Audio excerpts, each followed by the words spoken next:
এমন মুহূর্তে বাংলাদেশ দলের কেউ একজন শিশু সুলভ কিছু করে বসবেন, সেটাই তো স্বাভাবিক। তখনও ৬৩ রান দরকার ছিল ভারতের। তাসকিনের বলে ডিপ মিড উইকেটে সহজ ক্যাচটা মিস করে বসেন জাকের। মোমেন্টাম নেয়ার মোক্ষম সুযোগটা হারিয়ে ফেলে বাংলাদেশ। অবশ্য ম্যাচটাকে এতদূর টেনে আনার পেছনেও বড় অবদান রয়েছে জাকের আলীর। দুবাইয়ের ঝলমলে রোদে বাংলাদেশ দলের ব্যাটিংয়ের শুরুটা একেবারে বিবর্ণ। বুমরার অভাব টেরই পেতে দেননি শামি, হরষিত, অক্ষর প্যাটেলরা। ভারতীয় বোলিংয়ে নাকাল ব্যাটাররা।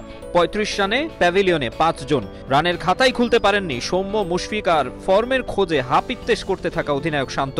শঙ্কা জাগে ১০০ রানও কি করতে পারবে বাংলাদেশ? তবে ঢাল হয়ে দাঁড়ান তাওহিদ হৃদয় আর জাকের আলী। পড়ে থাকেন মাটি কামড়ে। দুজনের ১৫৪ রানের জুটিতে দারুণভাবে লড়াইয়ে ফেরে টাইগাররা।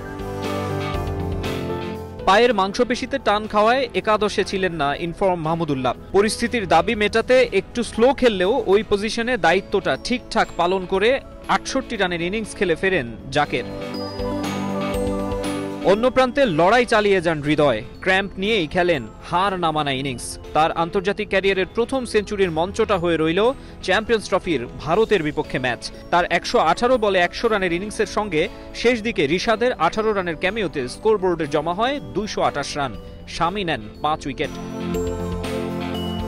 উইকেটটা ব্যাটিংয়ের জন্য ভালো। ২২৯-এর টার্গেটে ইন্ডিয়ার শুরুটাও ভয় ধরায়। স্বভাবসুলভ মারকুটে রোহিত শর্মা আর শুভমান গিল ওপেনিং জুটিতে তোলেন ৬৯ রান। দশম ওভারে হিটম্যানকে ৪১-এ আউট করে প্রথম ব্রেক থ্রু দেন তাসকিন। ডেঞ্জারম্যান বিরাট কোহলিকে বেশি দূর এগোতে দেননি রিশাদ, ফেরান ২২ রানে। এরপর অক্ষর প্যাটেলকেও আউট করেন এই লেগ স্পিনার। আর শ্রেয়াস আইয়ারকে মোস্তাফিজ আউট করলে জমে ওঠে ম্যাচ। ১৪৪-এ ৪ উইকেট হারালেও অপ্রতিরোধ্য গিল। রাহুলকে সঙ্গে নিয়ে এগোতে থাকেন নির্বিঘ্নে। তার অষ্টম ওডিআই সেঞ্চুরিতে ম্যাচ থেকে ছিটকে যায় বাংলাদেশ। তবে আফসোস থেকেই যায়। লোকেশের ক্যাচটা যদি তালুবন্দি করতে পারতেন জাকের, হয়তো ভিন্ন কিছু হতেও পারত। তবে সেসব আর মনে করে কি লাভ? এমন আফসোস তো টাইগারদের নিত্যদিনের সঙ্গী। শিরোপা জয়ের জন্যই চ্যাম্পিয়ন্স ট্রফিতে যাব, দেশ ছাড়ার আগে শান্ত এমনটাই বলেছিলেন। তবে ভারতের বিপক্ষে প্রথম ম্যাচে যে পারফরমেন্স দেখা গেল, তাতে বলতেই হবে সেটা অনেক দূরের বাতিঘর মনে হচ্ছে। সেই ব্যাটিংয়ে আর্লি কল্যাপস কিংবা ফিল্ডিংয়ে গুরুত্বপূর্ণ মুহূর্তে ক্যাচ ছেড়ে দেওয়া, রান আউট মিস করা, পুরনো রোগগুলো থেকেই গেছে। টুর্নামেন্টে টিকে থাকতে পরের ম্যাচে অবশ্যই এই ভুলগুলো শুধরে নিতে হবে।